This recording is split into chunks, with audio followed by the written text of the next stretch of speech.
केवल 4 पंक्तियां पढ़ रहा हूं। मुझे जिस भाव भूमिका पर खड़ा किया गया है, मैं 4 पंक्तियां पढ़ रहा हूं। ये 4 पंक्तियां मुझे सूचना देगी कि आप मुझे कितनी देर और किस मन से सुनना चाहते हैं। सुने महेंद्र भैया।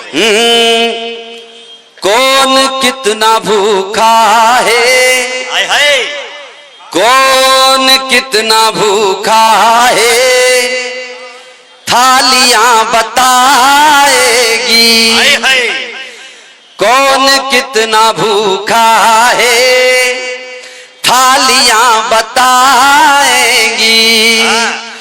हाल है चमन के क्या, मेरे भाई, डालियां बताएगी।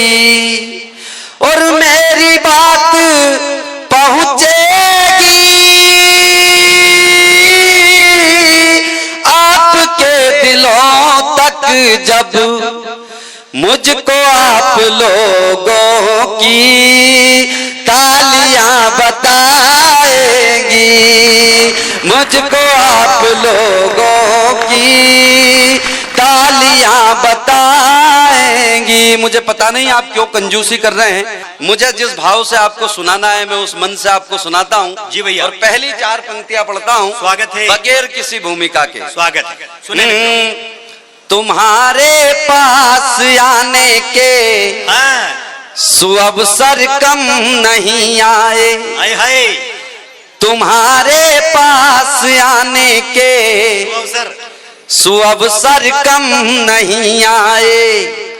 अभी तक हम इलाहाबाद के संगम नहीं आए। हाय हाय, कभी गंगा कभी यमुना बुलाती थी हमें, लेकिन हाय हाय, किसी दिन तुम नहीं आई, किसी दिन हम नहीं आए। बहुत अच्छा महेंद्र भैया।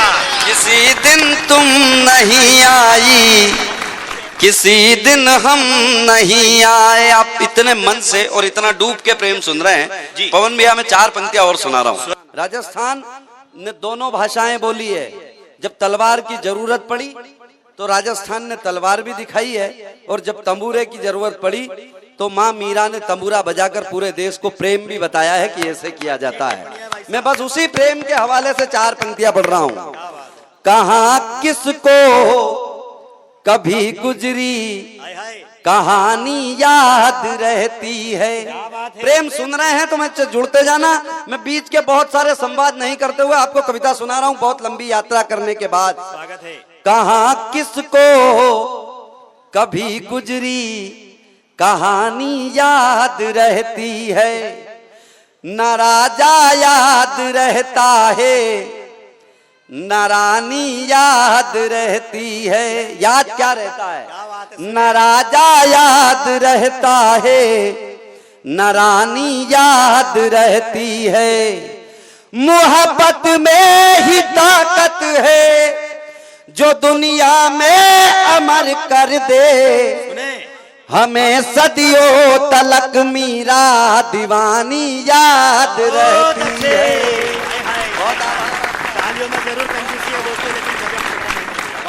सदियों तलक मीरा